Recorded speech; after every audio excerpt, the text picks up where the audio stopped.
Welcome back to the Four Wheel Movie Club as we go into part 3 of November Thanksgiving films. Today, or this edition, we'll be talking about Son of a Woman, which was a 1992 American drama, and in some opinions a comedy, directed and produced by Martin Brest, that tells the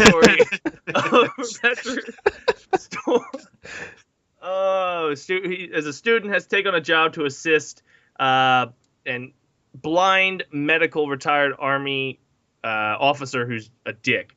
The film stars Al Pacino, Chris O'Donnell, James Rebhorn, Philip Seymour Hoffman, and Gabriel Anwar. It is a remake of Dino Rizzi's 1974 Italian film, I Can't Say the Title. So... that's what the name of the movie actually is. It's Profumo di Donna. I don't know why I talked like a Mexican when I said it. It's called Black Bastard. It's adapted by Bo Goldum from the novel. That's another word I can't say. This is unfair. Il Buio e il Milo, which in Italian means darkness and honey, by Giovanni Arpino, and from the 1974 screenplay by Rogerio Macari and Dino Rizzi. And the film was directed by Martin Brest. Again, funny.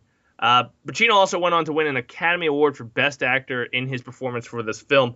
Tony, we'll start with you on this one. What was your initial thoughts of Son of a Woman?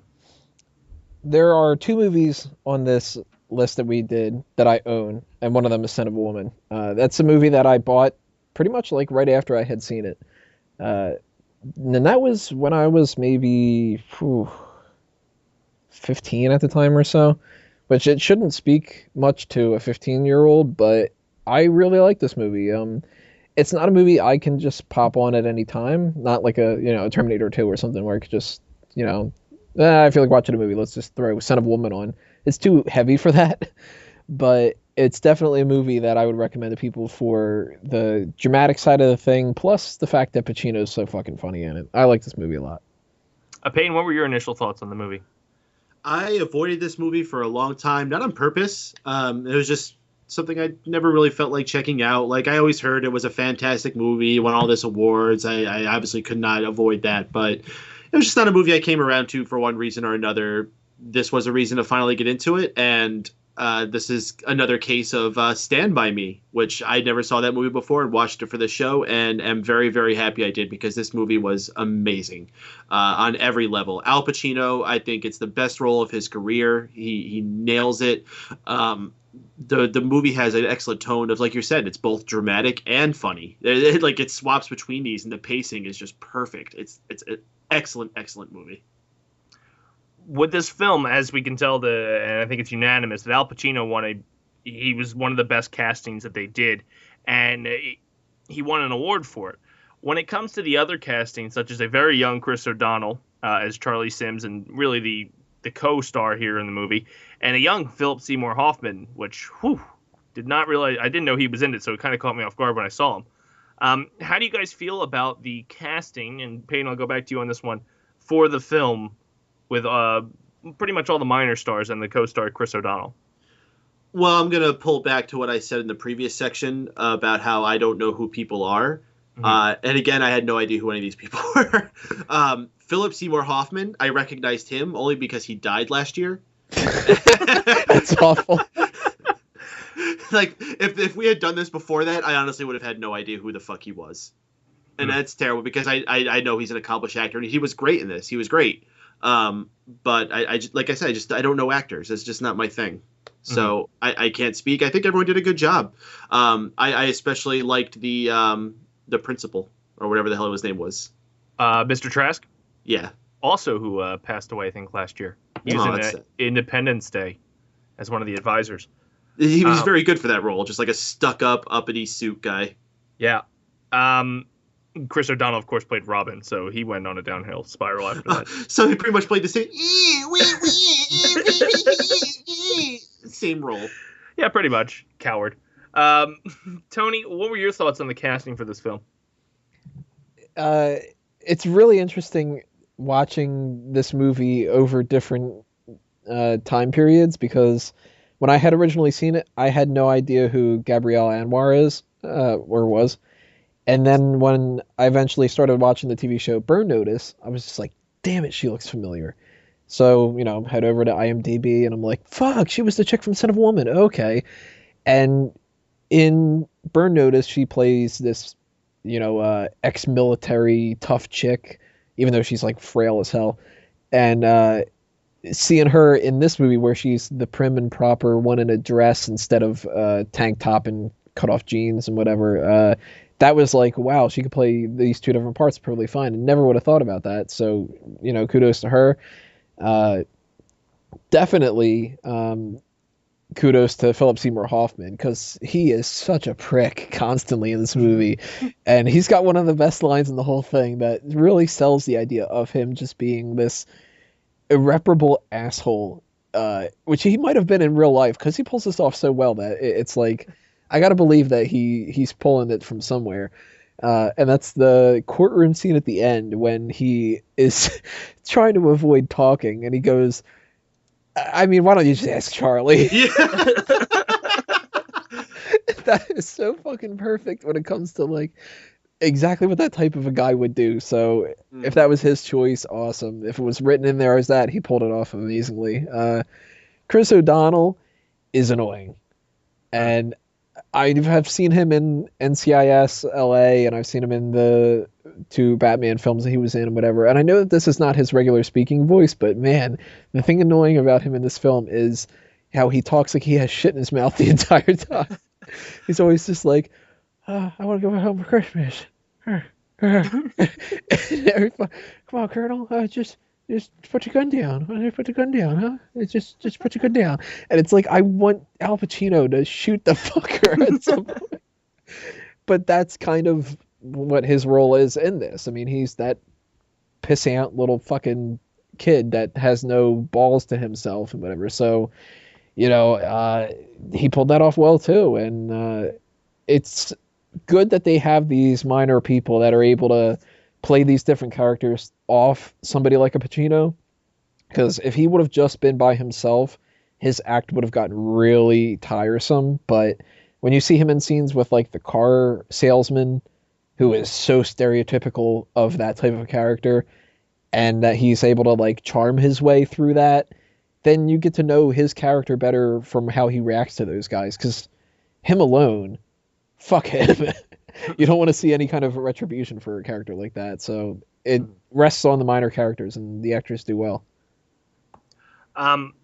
Just a few facts before we go into the next round of questions. It was distributed by Universal Pictures on December 23rd, 1992, just 2 days before Christmas, with a runtime of 156 minutes. The budget was $31 million, and the box office pulled in about $134 million. So they definitely got their money's worth out of 31.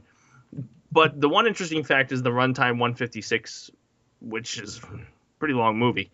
Some of the criticism that's been given to this film, specifically Variety's Todd McCarthy, says it goes on nearly an hour too long.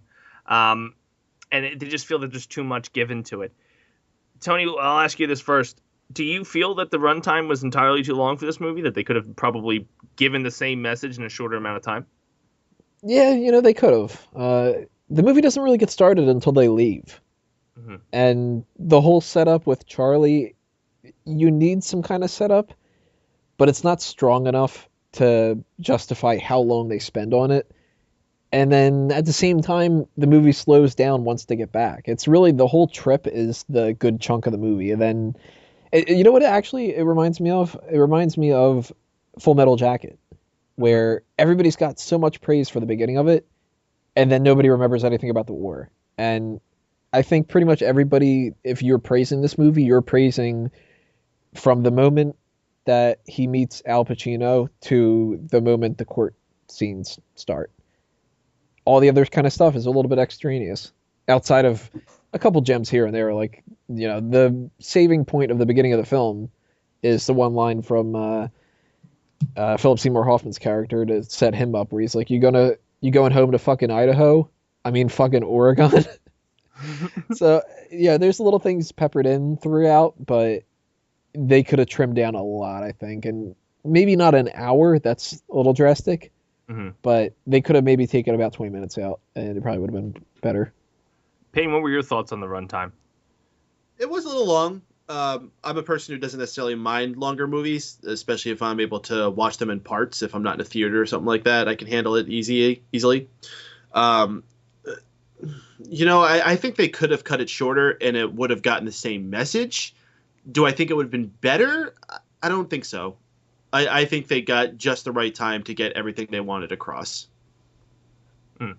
One thing that kind of like when I was watching the film, and I literally just watched it moments before this podcast, when it comes to the reason why they're on, I guess, trial at the end of the movie for being witnesses that won't talk,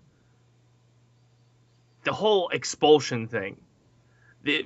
I enjoyed this movie thoroughly, but for whatever reason, it just didn't sit well with me on why they were being pressured. Mm-hmm. Paden, I'll start with you. How did you feel about like the whole reason of why he's in trouble? Yeah, it didn't really all add up. They're being put on trial in front of the whole damn school just because they were present when some old lady was walking by and they saw a ladder. Mm-hmm. Like, these guys most likely had absolutely nothing to do with what had went down that night, and to try to like force an example out of these guys, like I said, it made that headmaster look like a major dick. Hmm.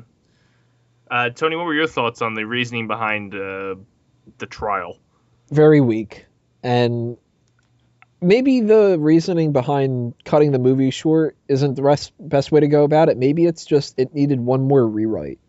And they could have come up with a stronger message, like the basic idea of Pacino's character being so outspoken and so angry, but he needs to learn how to tone himself down and kind of reassimilate back into the world, versus Chris O'Donnell's character who has no fucking anger behind him and he needs to stand up for himself or whatever. That's solid, but the crux of the problem being what it was doesn't really illustrate the point that it needs to.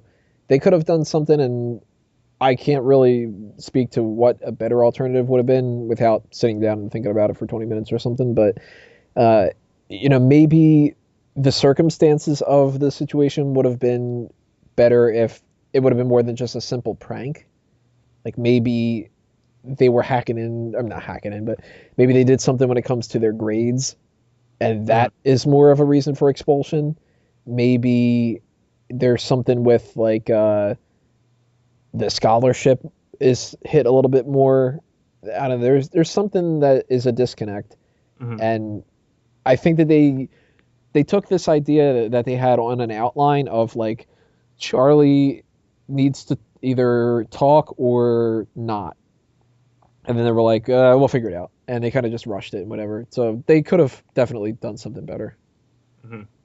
Another infamous thing that's come out of this movie, and it's even won an award for being one of the best quotes of all time. Hoo-ha! That's sad that can win for like one of the best quotes. Yeah. One word. He says it so many times throughout the movie, and there's even that one scene where he's just getting insulted left and right for being a crazy mother. What the line is obviously something that's impactful. Why do you think this one line, we'll start with you, Tony, is so influential, and of course will be said by me on several different podcasts going forward? Why do you think that line has such an impact? Two reasons. One, it's simple, and people love simple. That's why the Daniel Bryan yes chants are over, and why the most simple marketing, like just do it from Nike, catches on. And two, it's fun as fuck to say, because people love doing their impressions and stuff, and that's just, it's just a grunt, just doo-ah. You could say it in any situation, and apparently it's okay, because that's what Pacino did throughout the entire fucking movie. So you don't have to wait until somebody gives you a reason to do it. Now, if you went around doing it, of course, it's enough time's gone by since this movie's come out where people wouldn't understand what the fuck's the matter with you.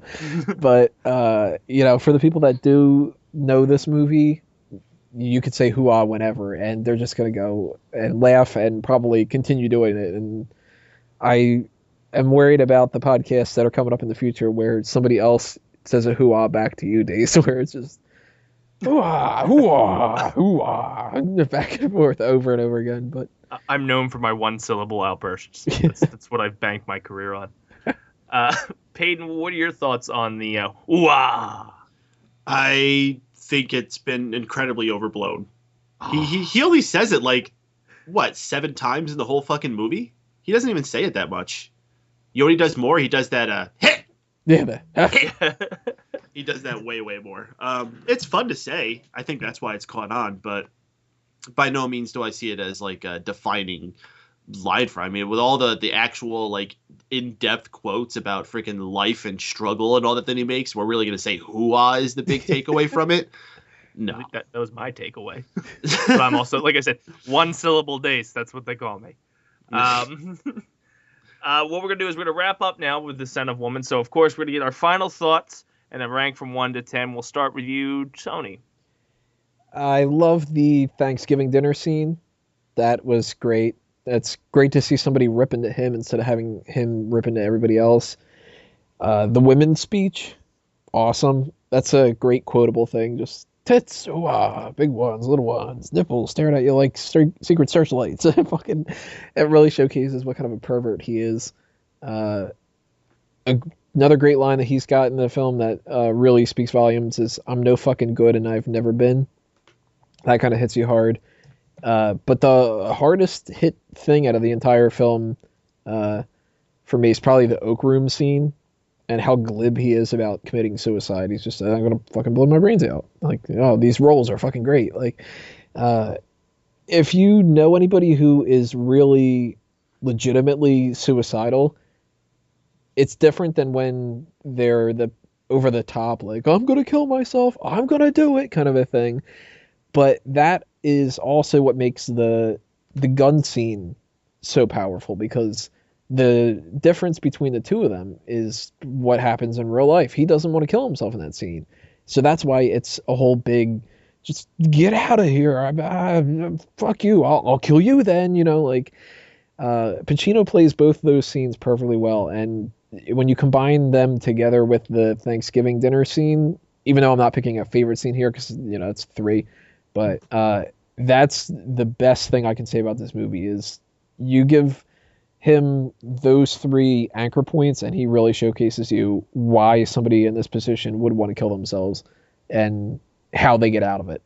As far as my negatives go, the beginning and the end, like I had said, they're slow. They take a while to get to the points and everything, and they're kind of lagging. But the worst thing is the incredibly long cheers and the standing applause at the end. That would never fucking happen. I don't care how positive a situation it is for Charlie. The whole student body isn't going to be as thrilled about it as he is. So that was just over the top silly. But I give this movie a 7.5 out of 10. And sometimes I give it an 8.5. Sometimes I'll give it a little bit less, depending on my mood. But it's a movie that I'm really glad I watched at that kind of an age as a teenager where, you are going to watch more like stupid comedies and silly action films and whatever. And you need a good movie like this to show you that life changes when you're a kid. And you'll reach a point where these kind of things do kind of affect you. So I definitely recommend it for anybody of any age except for little kids, because they're not going to fucking understand it. But especially people around Charlie's age. Good movie. Payne, what were your final thoughts and rank from 1 to 10 on Scent of a Woman? It's a fantastic film. I think it's a must-watch for any cinema fans. Obviously, it's not something you can watch anytime. I believe Tony said it's not something you could just pop on like a Terminator when you're just sitting there needing something to have your eyes on. But if you got 2 hours and you're ready to absorb something really special and see a class performance by Al Pacino, this is the one to definitely check out. And his final score, I'll give it a 9. Very cool. Ladies and gentlemen, that has been Scent of a Woman here on the 4 Reel Movie Club and our Thanksgiving November films. If you're watching, well, you are watching on YouTube, make sure you click the link and go to part 4, where we will talk about Grumpy Old Men, the film. That's what they say on Wikipedia. So stay tuned. Go to episode 4. You're going to find out.